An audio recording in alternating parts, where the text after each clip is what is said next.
你看我给你带什么好吃的啦？面包、蛋糕还有酸甜甜，你选一个。选一个呀，是你最爱吃的蛋糕啦。怎么啦？护士，能来看一下吗？啊，来了。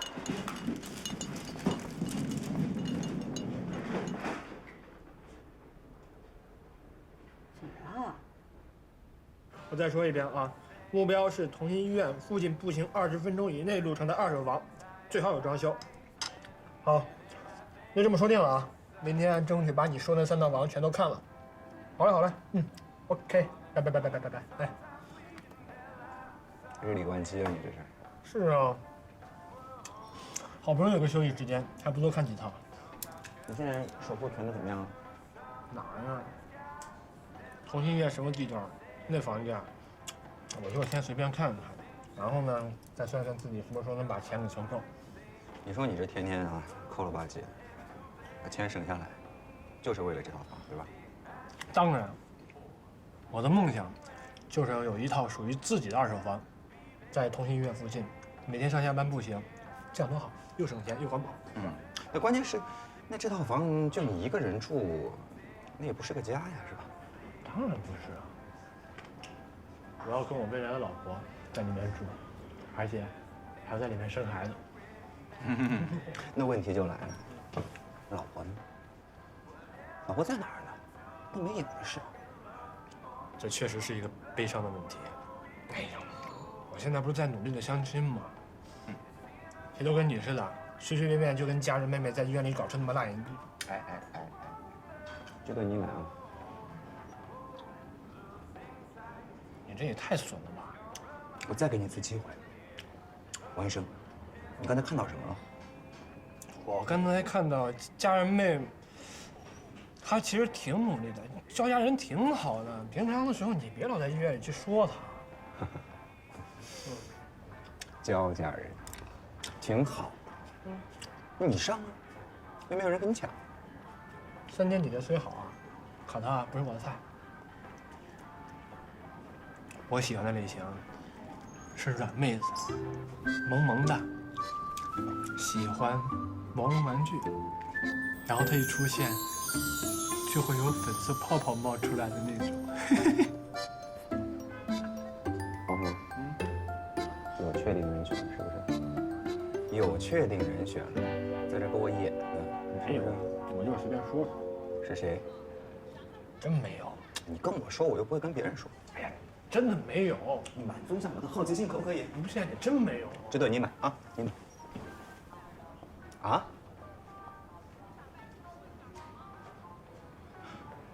方曼。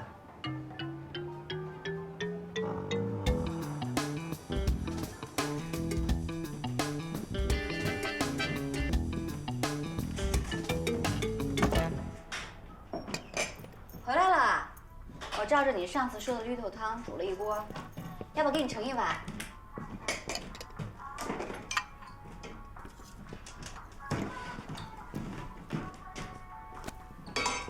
东曼，你到底什么意思呀？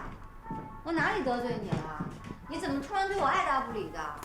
我这个人不爱绕弯子，有什么事你能直说吗？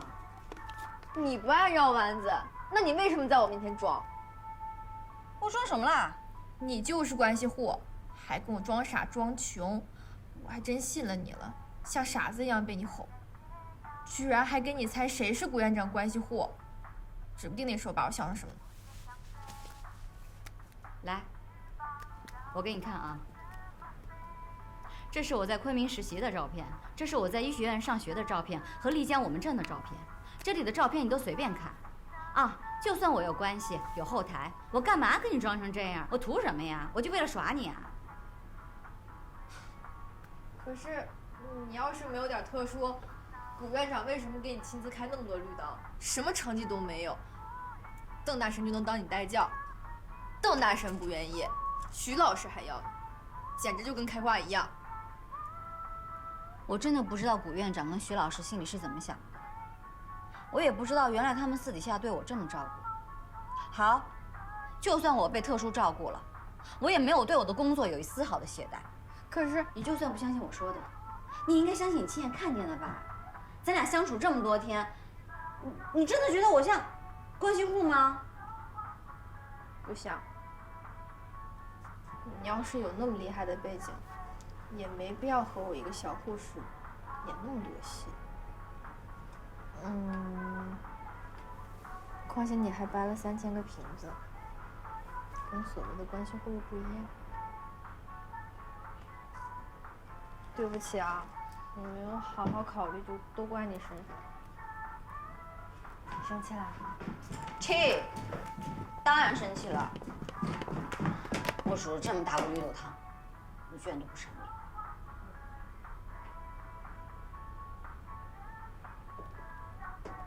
好，现在问题来了，我到底是哪门子关系户？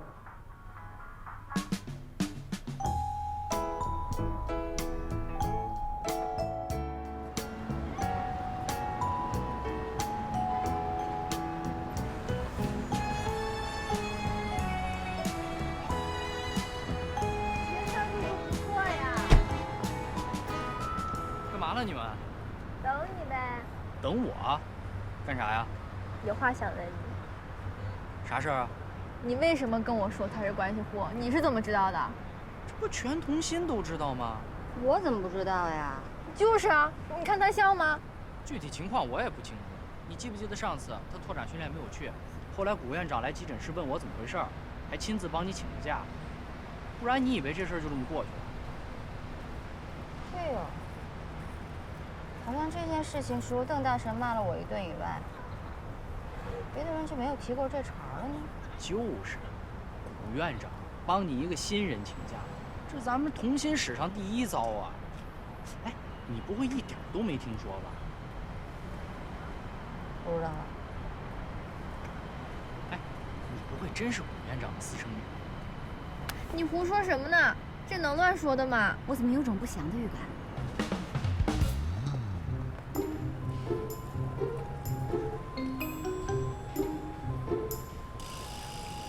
哎，小娇，这是你第一次在同学做门诊吗？哦，不懂没关系啊，多学多看。好。那个徐老师啊。啊？哎，算了，没事。哎，没事，有什么话想说的，现在就问吧。那个传言你应该听说过吧？就是说我是古院长的关系户。啊。我倒是听说过这个说法。哎，你不会觉得我是因为这个传闻才愿意当你的代教老师吧？那你为什么要我呀？邓老师都这么嫌弃我。因为我能从你身上看到许多别人没有的闪光点。哎，还是我主动跟古院长提出的要求的，跟你主任没关系，别多想。谢谢徐老师。对不起啊，是我对我自己太没有自信了。别忘了，你可是大名鼎鼎的焦3000啊！门诊的病人都等着呢，快走吧。哎。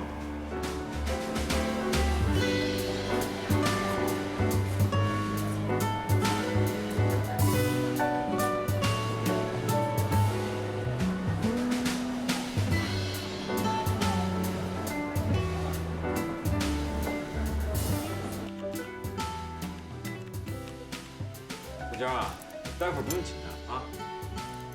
我在病房的时候就不太能搞得定。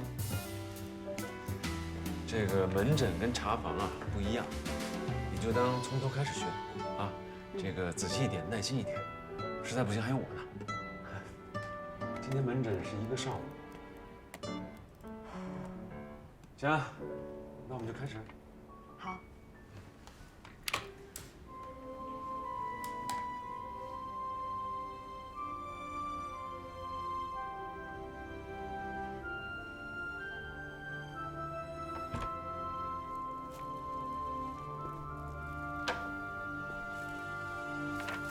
土豆西，土豆背，土豆西要背。可以回去啦。谢谢姐姐。不谢，回去记得吃药，知道吗？来，我们走，麻烦您了。姐姐再见。再见。拜拜。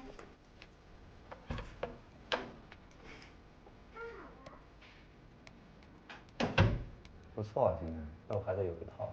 北京。那当然了，我是谁呀？我进步这么大，是不是应该有奖励？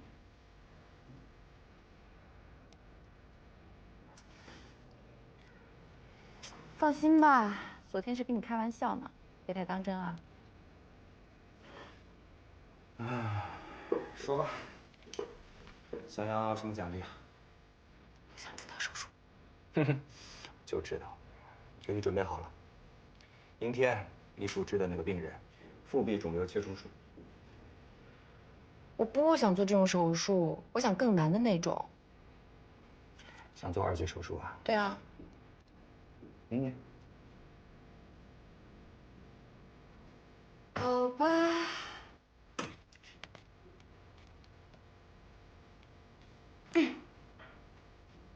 小朋友，我现在要听一下你的肚子，我就听一下好吗？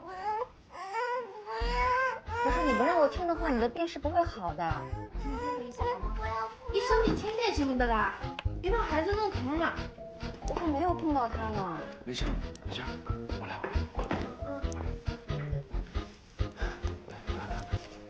小朋友，看看这是什么？想不想吃啊？最好的是啊，来，啊，呼吸。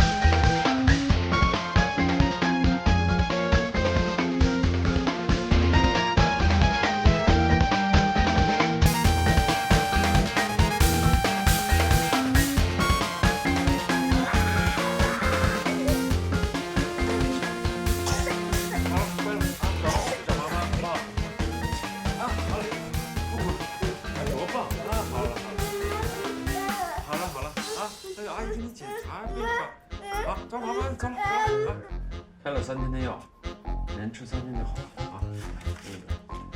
好了，再见。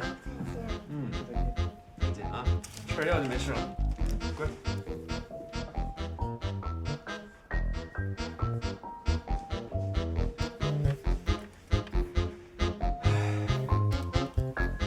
好了，门诊终于结束了。对不起啊，徐老师，到头来都是你一个人在看，我除了捣乱，什么忙也没有帮上。没关系，门诊啊，就是这样。这些小孩子呢，这一个个精力啊，比我们大人都旺盛。如果我们不能找出自己的节奏去对付他们，那确实很辛苦。对不起。好了，小件儿，不要再自责了啊！记住了，自责是最大的负能量。你待会儿先去吃饭吧，下午我们还有一个很重要的病人要接待。好啦，三千姐，你吃一口吧。你不开心也别不吃饭啊。来尝尝我们大厨师的糖醋秘制小排，吃完保证心情好起来。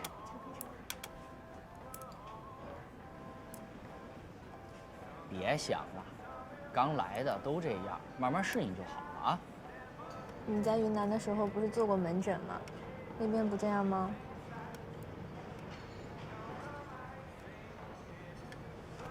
以前在昆明的时候，哪有现在这么忙啊？我现在一天要看几10个病人，这病人一多吧，就立刻暴露出了我的各种短板。哎呀，现在的孩子真是家里面的大宝贝，来看看病，就跟逛公园似的，一来就是一大家子，有些还跟7嘴8舌的指挥，甚至有些家长来之前还要查百度。所以我跟家长沟通就是个非常重要的环节了。本来孩子生病了，情绪就不好。搁以前我还有时间慢慢的，但现在呢，我必须要在最短的时间内去安抚孩子的情绪。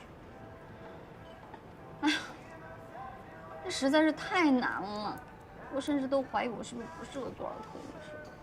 咱们童心啊，全国各地的孩子都有，什么疑难杂症呢都会遇到。还有这些孩子之前在别的医院都看过，把咱们童心当成最后的希望了。那些家长把孩子们带过来，都是抱着最大的希望来的，心理压力都特别大，所以沟通起来不是那么容易的。我是不是真的有这么笨呢？其实有那么一点点啦。完了，那你都开始说我笨了，那完了。哟，大家都在呢。怎么了，三千？我们3000姐啊，正为了门诊的表现，烦得一点都吃不下去饭呢。我跟你说，三千啊，幸亏你现在的老师啊是徐秉泽，这要是换了邓大，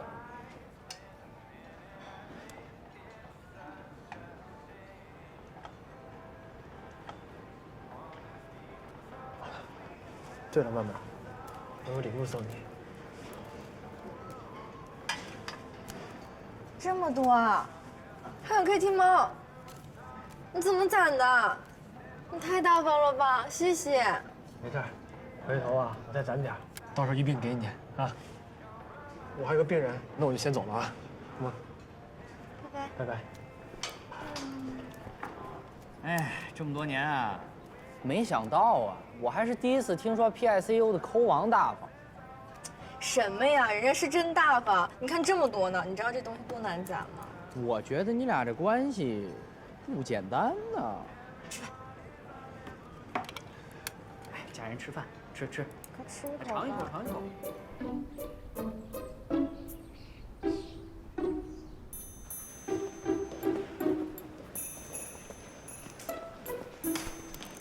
哎，小娇，来的正好，跟我走。去哪儿啊，雪？我之前跟你说的那个病人来了。来，慢一点。快点啊，小心。德国，徐老师，到底什么病啊，这里？一会儿就知道。患儿姓名于宁，男，10岁，疾病诊断是Wilson病。Wilson 什么病啊 ？HLD 肝窦状核变性。我也不知道啊。一种常染色体隐性遗传的神经遗传病，人体内的 ATP7B 基因突变导致铜离子代谢出现了障碍，大量的铜离子积蓄在肝脏、脑、肾这些器官里，导致了脏器受损，比如肝炎、肝硬化、肝功能衰竭、帕金森综合症。行啊你，背的比我都溜。而且这种病还好发于5岁至35岁之间的青少年，男性大于女性。如果治疗方案不恰当的话，致残率和致死率也是蛮高的。这么严重？遇到疑难病例，你应该想的是如何征服它。我就是觉得孩子挺可怜的。所以你意志提高不了啊。咱们回去说这个问题啊。不过这个孩子这么着急转到咱们院里，我估计是爆发性肝功能衰竭。现在这个时候，如果不做肝移植的话，那就危险。现在患者有溶血性贫血、肝硬化、脾功能亢进。肝系脑病如何？已经有脑水肿的情况，在我院出现过2次，颅内压升高到3000帕的情况。如果患者的颅内压再次升高的话，不准备肝移植是不行的。送进来的时候，应该对他们的父母进行过检查吧？肝源匹配吗？看来得尽快找到肝源才行。上生物人工肝。生物人工肝？用生物反应器和免疫隔离装置，暂时代替患者的肝功能，促进患者自体肝功能的恢复。这样一来呢，也可以为那些等待肝移植的病人争取上时间。可这个技术现在还在临床阶段，如果贸然使用的话，很有可能排异，甚至是致癌。我知道，但是如果我们现在不上生物人工肝的话，患者颅内压再次升高的时候，我们还是找不到肝源，到时候怎么办？现在如果上了生物人工肝，或许还能拖延卢内亚再次升高的时间。你又想拿患者做实验？这怎么叫做实验？行了行了，这时候了就别扯闲别人了。大家听听我的意见吧。现阶段最重要的，我们还是要寻找匹配的肝源。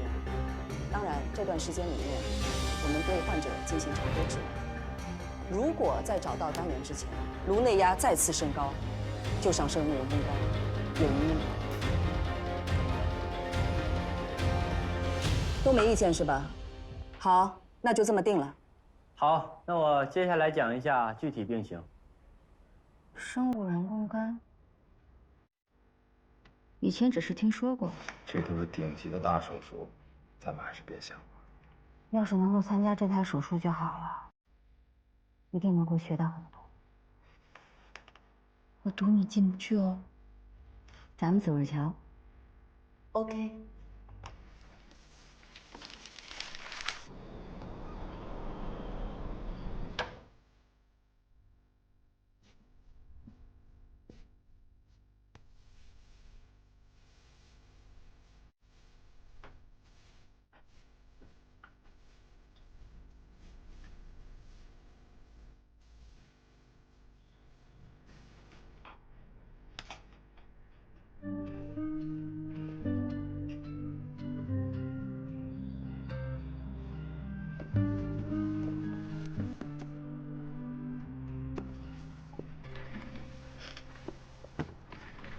这么晚了，你怎么还不睡觉啊？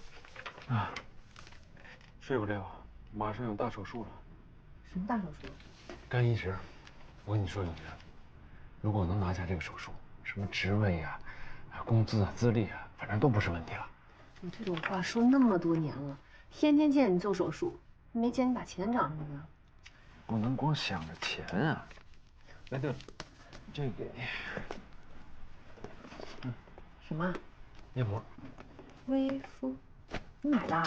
不是，这是我们那护士长啊，他说这个好用，送我2盒，说回来给你试试。哦，谢谢人家。嗯。哎，对了，孩子那个新希特乳铁蛋白快没了，想着帮我带回来啊。嗯。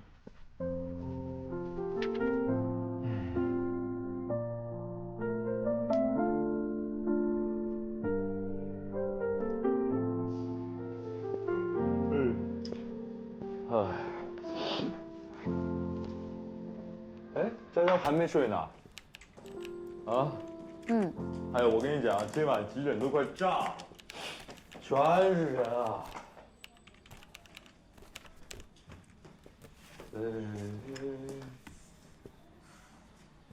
哎，你怎么在弄肝移植啊？嗯，我一定要参加这次手术。那你加油，我相信你。嗯。哎呦，拿错了。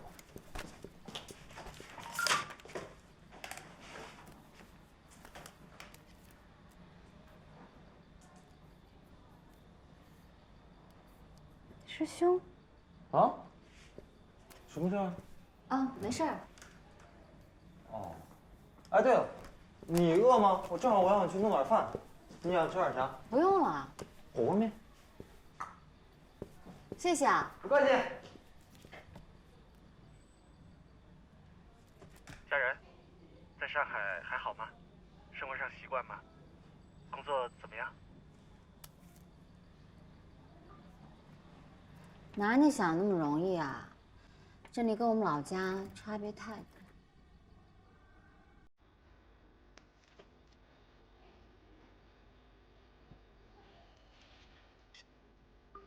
我很好啊，我来的第一天还救了一个从5楼摔下来的孩子呢，孩子救活了，厉害吧？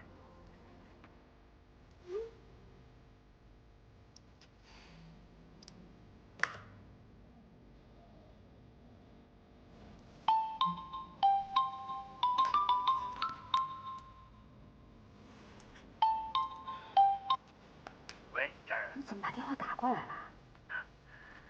听到你那么厉害的光辉事迹，我能不赶紧打个电话吗？厉害的不是我只是参与了一小部分。那也已经很厉害了。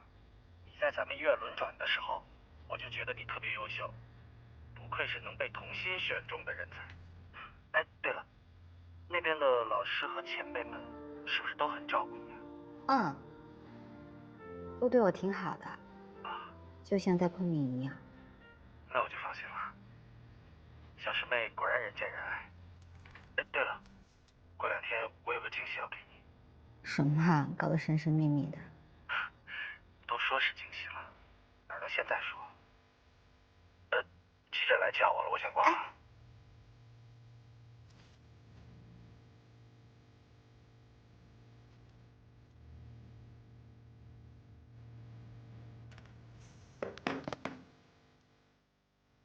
师兄手给我惊喜，该不是要对我表白吧？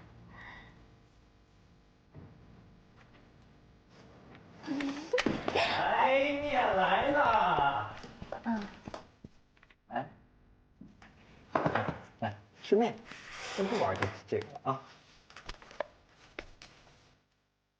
哎，刚刚男朋友啊？不是。哦，不是就好。那你慢慢吃，我先去趟刘关。加油！谢谢。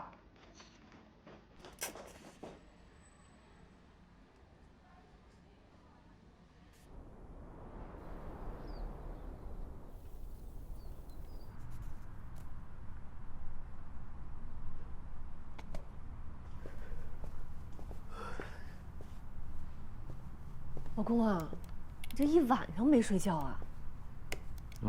我没事。你这都快40的人了，天天不是看书就是做手术，你也不睡觉，你身体受得了吗？以为自己大小伙子呢，快去睡会儿。哎呀，睡什么睡啊？不行，时间来不及了，我得走了。还早呢。哎呀，不走了，再去晚了呀，又没车位了，我又得停到小区旁边。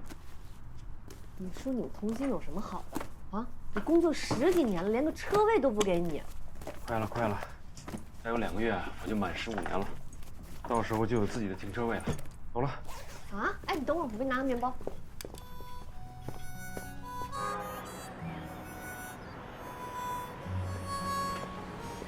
哎，徐医生，赶紧的，这有个柜子。好。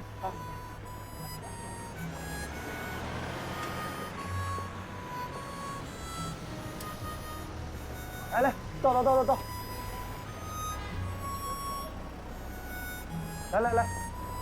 来，再来一点。哎，好。哦。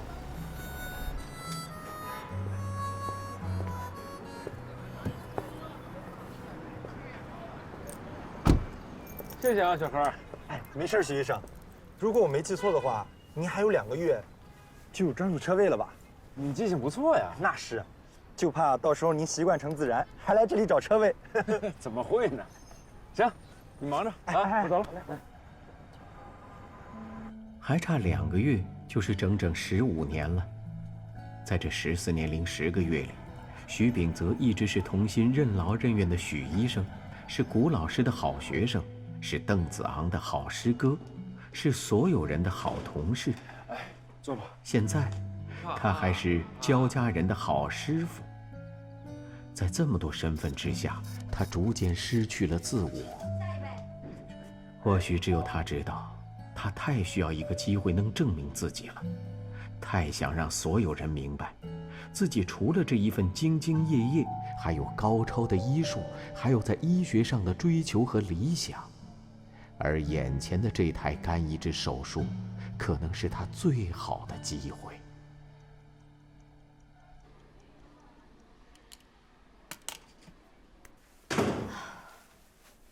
徐老师，上午门诊已经结束了，去吃饭吧。好，你先去吧，我待会儿就过去。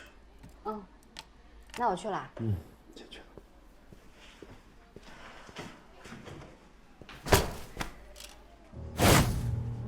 徐老师，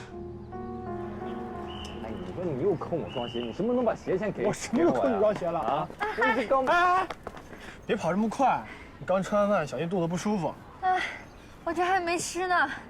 哎，我到了餐厅才发现我员工卡忘带了，我得给姚餐先带饭呢。不跟你说了。哎，这样，用我的卡吧。哎，谢谢啊，省得我再跑一趟了。我就说你最大方了吗？哎，妹子，是不是不太懂规矩啊？用我们扣王的卡，待会儿花多少得转到手机上。啊，是不是要给娇娇买啊？用我的。怎么哪都有你啊？1顿饭而已，拿去随便刷。不是什么，现在就1顿饭而已，你怎么就随便请我？哎，我说你最近是不是皮痒啊？你信不信我邓子昂在你身上抽2刀？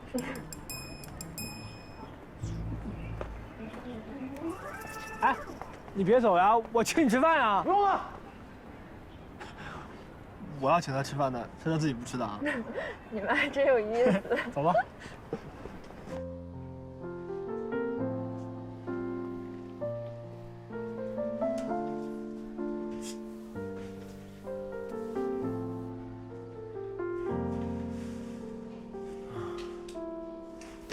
徐老师，你没事吧？没事，没事。这些东西哪儿来的？我找外面护士借的。他们不知道我遇到了吧？我借了东西就回来了，还没来得及说呢。来，你吃颗糖。咱就吃颗糖。不用了，没事。把眼镜递回去。哦。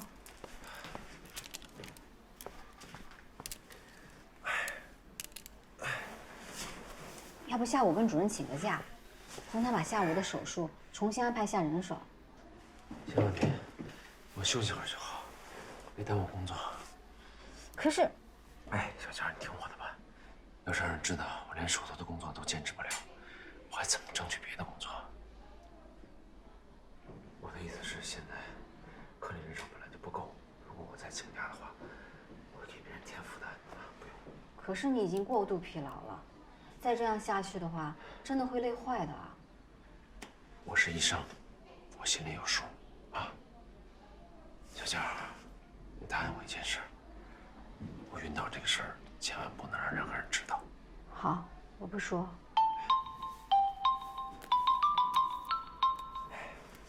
喂。啊，好，我马上来。徐老师，我去向传达室，您再休息一下。我待会儿回来给你拔针哦。你再休息一下啊。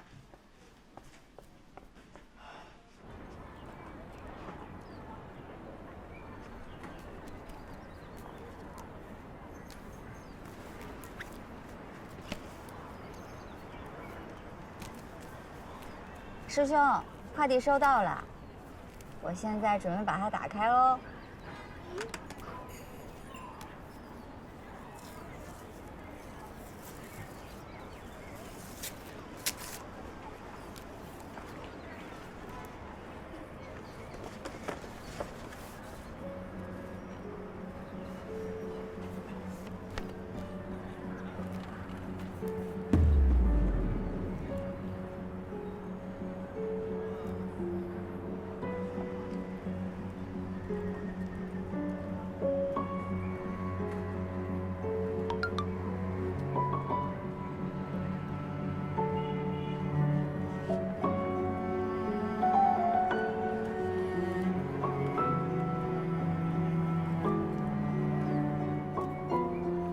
咱俩这么深厚的革命友谊，必须要跟你分享一下我的幸福。你也抓紧给我找个妹夫，别光顾着忙工作。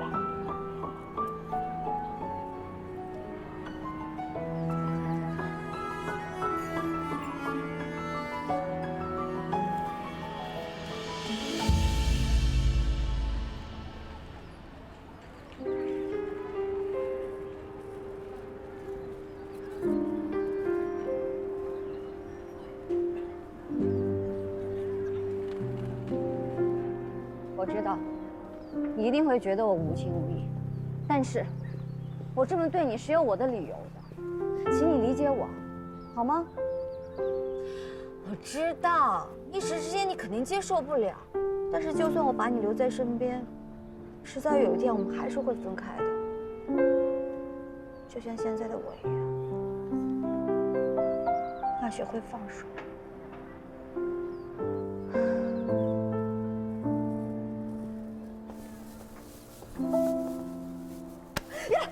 吓死我了！干嘛呀？我还想问你干嘛呢，嘀嘀咕咕的。我扔垃圾呀，还能干嘛？这不是你那宝贝仙人掌吗？你干嘛扔了呀？谁宝贝它了？怎么了？出什么事儿了？这片仙人掌对我来说已经失去了意义。啊，因为你那梁师兄吧？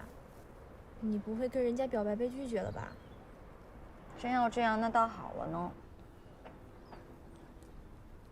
我现在连个表白的机会都没有了。不是吧？他要是真结婚的话，怎么能一点征兆都没有？会不会是你自己一厢情愿了？不可能，师兄他对我很特别的。特别？怎么特别了？天龙转的时候，也对我很好，在食堂还请我吃了好几顿饭呢。办公室的桶装水都是他来换，还有啊，下班回宿舍还经常让我搭他的车呢。那他有这样对过别人吗？有啊，师兄是个特别好的人。问题就在这儿，这种人呀，有一个统称叫中央空调。你以为他只暖你一个，其实啊，他春风入暖送万家。当然，我没有诋毁你师哥的意思啊。你说的对，看来是我自作多情。他要是真喜欢我的话，就不会送我这样一盆特别的花了。好啦，没关系，不还有我陪你呢吗？你看，这个长得像不像你？虽然没有光芒，但是也很灿烂呀。他长得这么难看，一点都不像我。那你要不要的话，我拿回去防辐射了啊。哎，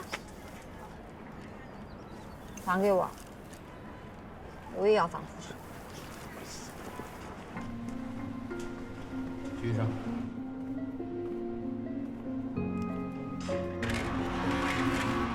徐老师，你再休息一会儿吧，等麻好了我叫你。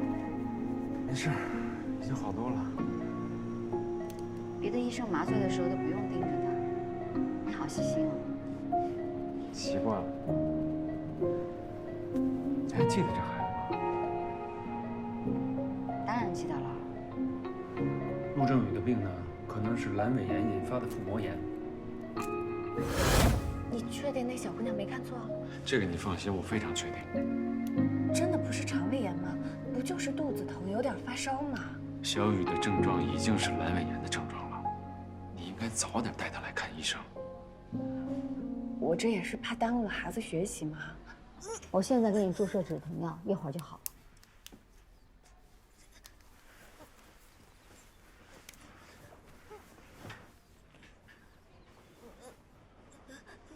坚持一下啊，一会儿就好了。医生啊，这个阑尾炎也不是很严重的，是吧？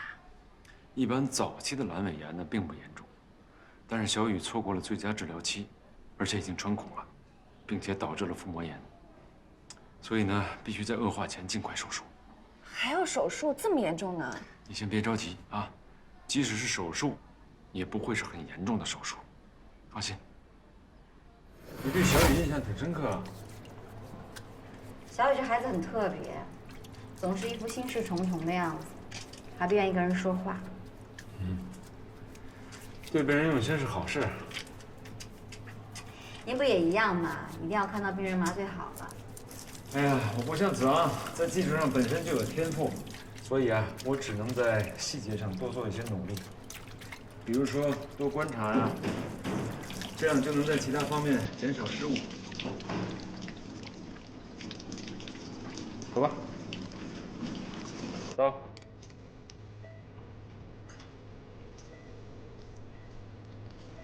信。钳子。剪刀。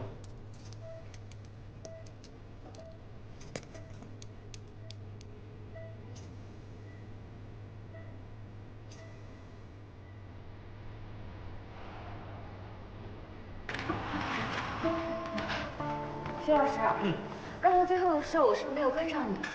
还好，差一点。不过你今天表现已经很不错了。谢谢徐老师。徐师哥，哎，子阳，徐师哥，哎，手术顺利吗？挺顺利的，小娇啊，今天起了很大的作用。是吗？进步很大啊。谢谢邓老师。哎，你那儿怎么样？啊，我小手术，今天他主刀。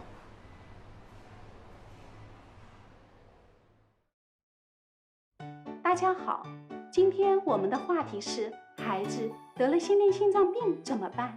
先天心脏病是人在胚胎发育的时期，由于心脏和大血管的形成障碍，引起局部的解剖结构异常，或者出生以后应该关闭的通道却没有能够闭合，所以称为先天心脏病。这样就导致新鲜的动脉血和含氧量少的静脉血相混合，出现缺氧的表现。严重的孩子会出现生长发育落后，或者稍微活动下他就很累，或者经常得肺炎住院等等。先心病的发病机制至今没有确切的定论，可能跟孕期的环境、基因突变等因素是相关的，但是并非具有100%的遗传性。随着现今产前技术以及优生优育等学科的发展，绝大多数的严重的先心病可以在产前由胎儿心超诊断，医生会根据诊断结果指导父母是否继续妊娠。现在呢，绝大多数先心病可以通过手术达到治愈，一些程度较轻的先心病是无需手术治疗的。部分先心确实影响生长发育，需要在医生的指导下尽早选择合适的手术时机进行手术。最为严重的是一种复杂性先天心脏病，部分复杂性先天心脏病需要紧急手术，缓解症状，为下一步手术救治争取时机。最后要提醒广大的家长朋友们，如果孩子被诊断出先天心脏病，一定要找正规的儿童心脏专业的医生就诊，制定适合孩子的治疗或者